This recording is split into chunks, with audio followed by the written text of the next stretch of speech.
Hi, my name is Jeff Raker. Welcome to the question for today. Do we know the steps of this process? This question brings clarity to my steps, to your steps, to the team's steps. Do you want to reach a goal? Concentrate on the steps more than the goal. Focus on the things that will get you to the goal. Here's the way it works in sports. If I'm trying to be fast, I don't just tell myself to be fast or to go faster. Our brain actually doesn't know how to do that.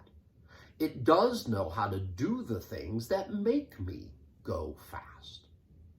Same thing in business.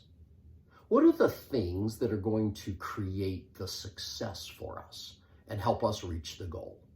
Do we know the steps of this process? Think through the steps.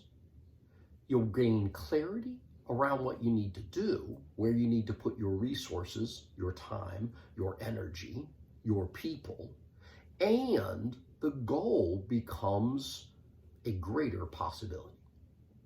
Level up your leadership with this question for today.